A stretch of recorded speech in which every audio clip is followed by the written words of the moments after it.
I love my phone. I even have an alarm on my phone.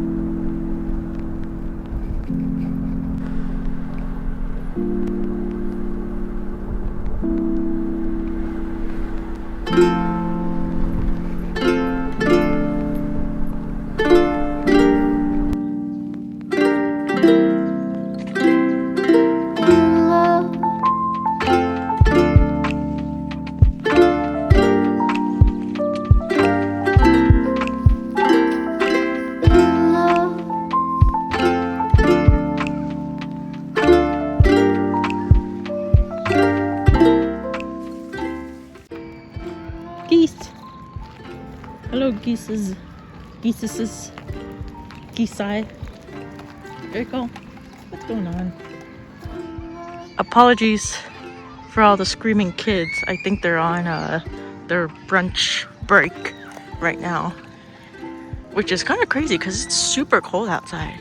It's like a very, very brisk, you know, that kind of cold that's in the very early mornings. That's how it feels right now. But it's around, what time is it? 9:30. I got off work early today because there's nothing to do, and my bosses are cool, so they're like, yeah, get out of here. Oh my god, it's cold. I should have wore a jacket.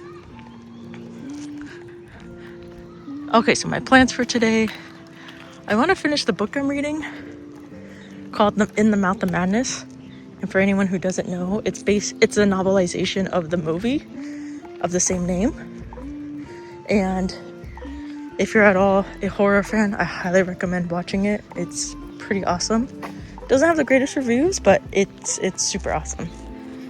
So has anyone ever heard of authors saying if you want to write, then you have to read? Something along those lines. And I kind of felt that this past week reading In the Mouth of Madness.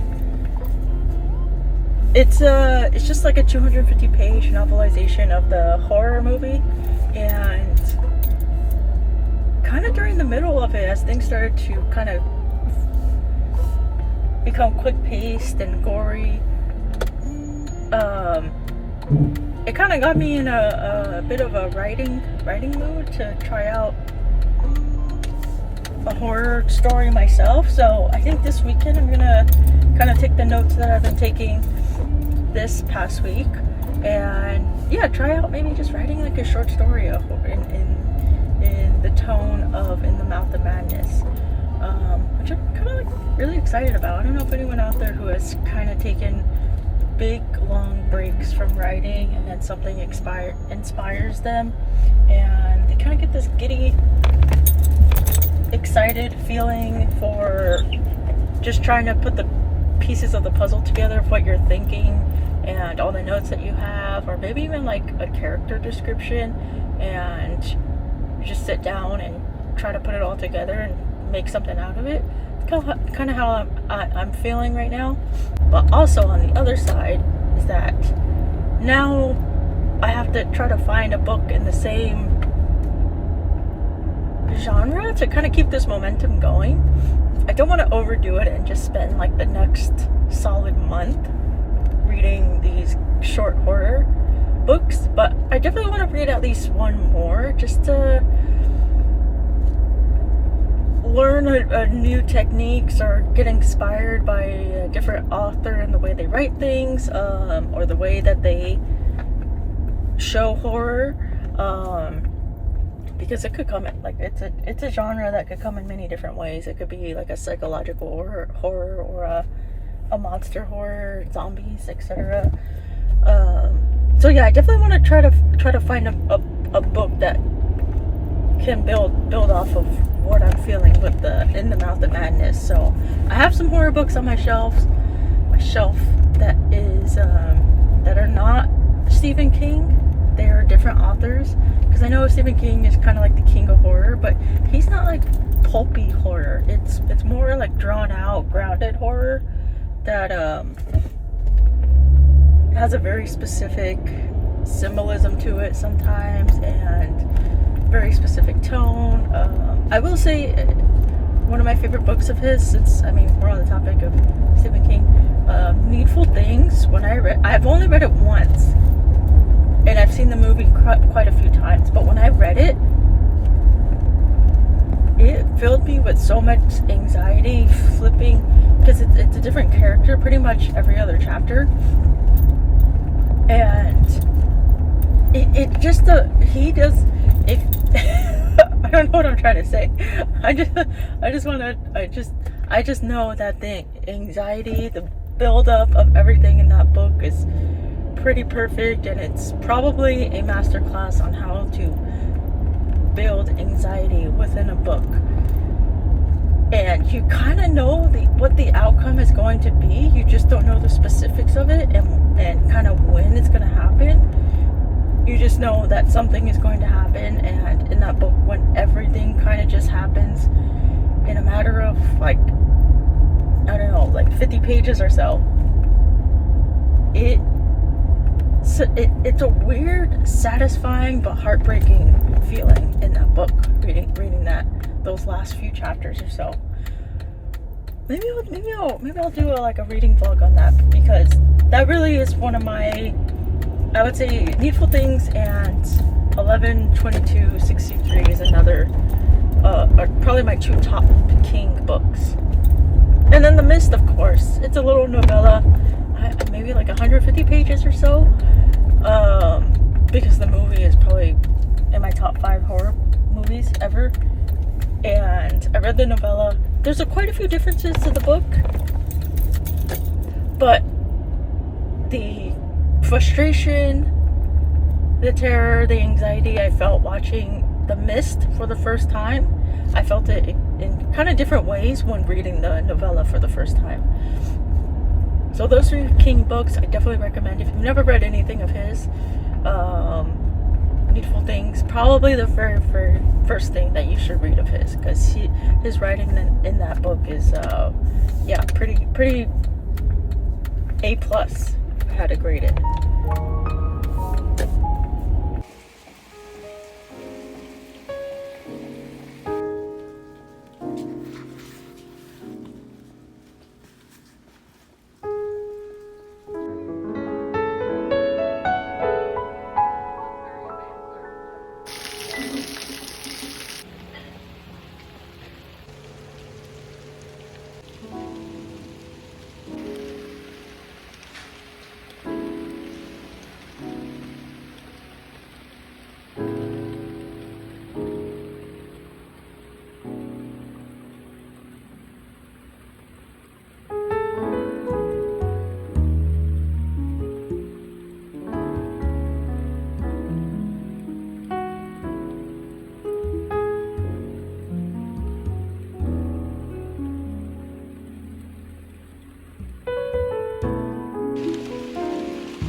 So I will say, if I'm have to compare the Air to the 16 Pro Max, I would say it definitely feels better in the hand when I'm recording things, when I'm taking pictures.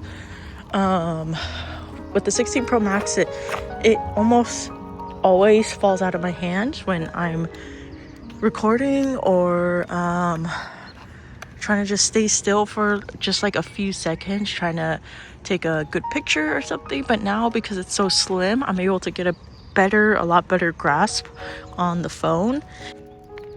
Okay, so in case I forget, on the camera side of things, not the video, I have the photographic style set to neutral.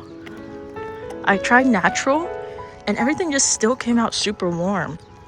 Like having no photographic style, everything was just super warm. I didn't understand why. So neutral kind of has the closest feel to what I'm seeing in real real life. Oh shoot, what else was I gonna say? Oh, also, I'm not doing any editing in terms of color or yeah, I guess just color.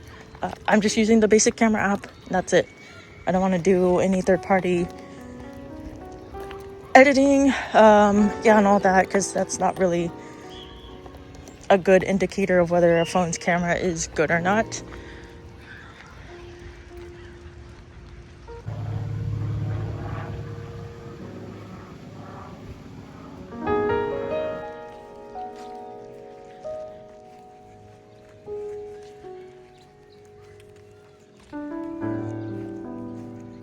Come on, Felix, let's go. Come on, boy.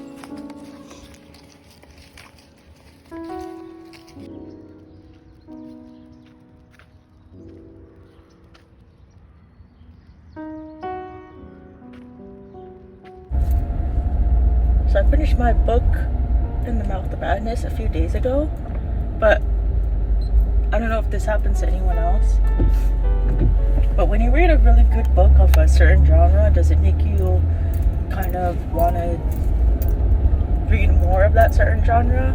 Like the In the Mouth of Madness, even though it's a horror novelization of the movie, it kind of makes me want to go out and research and buy, if there are any, like pulp horror books. Just like little gory little stories that have a beginning and an end. Not necessarily part of a series, but also, I don't know, just something to creep me out or have a little disturbing nature to the story or the details, or I don't know, but it's kind of got me in a mood to read more of the style of In the Mouth of Madness. Just quick, super quick pace, not really bogged down on literary themes or horror elements, or just a little bit too much. So something like that. So I'm gonna do some research today, see if there's anything out there like that. Maybe things from like I don't want to say Lovecraftian, because I don't want it. I want it to be more, I don't know. I mean, I guess, but not Lovecraft himself. Just maybe inspired by, or maybe have a bit of similarities to it or to him and his stories. But yeah, I just want something very, very similar to In the Mouth of Madness. So I'm gonna do some research on that. Maybe try to find one or two of these pulp horror books for the rest of the month.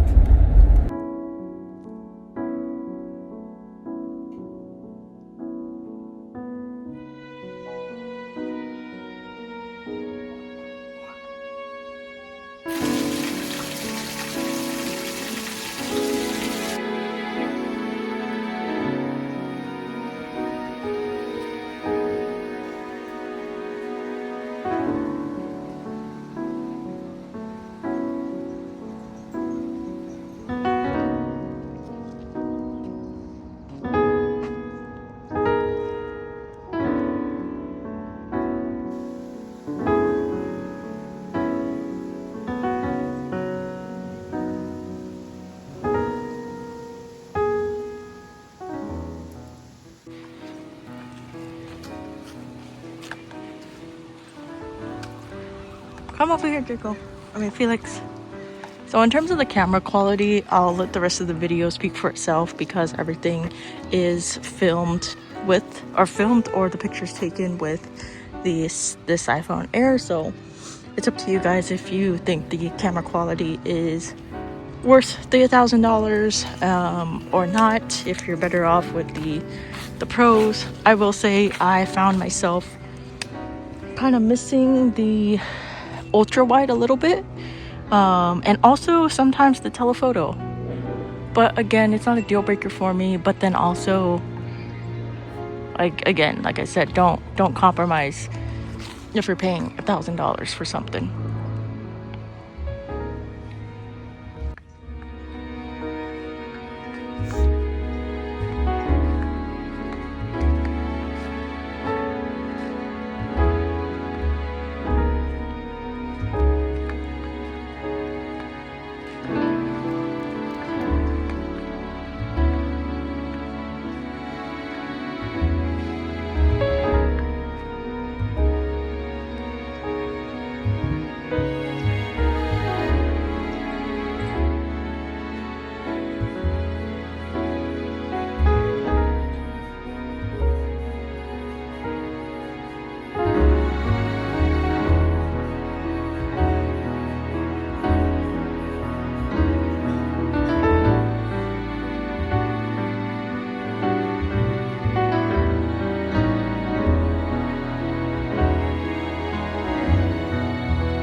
So, of the 3 books, I think I'm going to begin with The Whispering Man. It sounds the most intriguing and then a little bit more grounded in comparison to In the Mouth of Madness. Also, I've kind of heard mixed reviews about Carry On Comfort. Some people say it needs to be half as long to be good.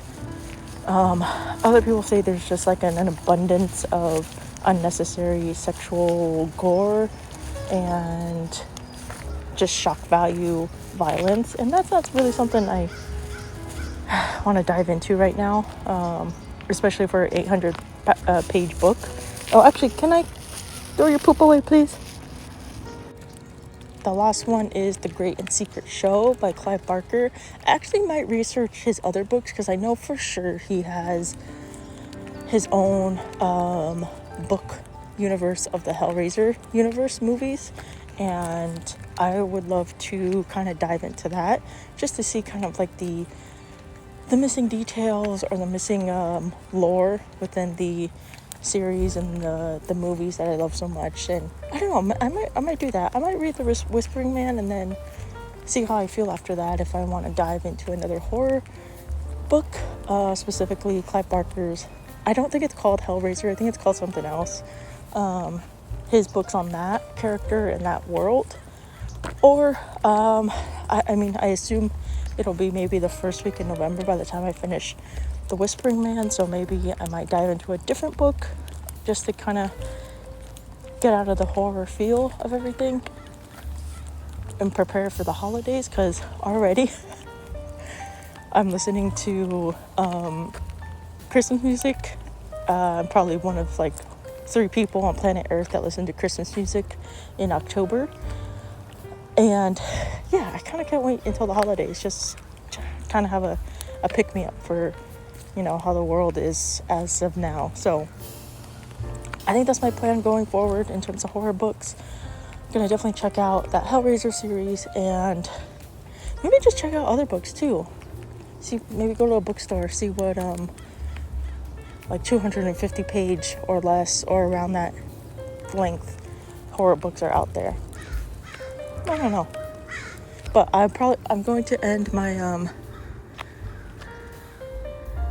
going to end this vlog here, and I'm going to try to in the future end every vlog with all the pictures I've taken the week of. So that's how I'm going to end it today. And yeah, thanks for stopping by and watching.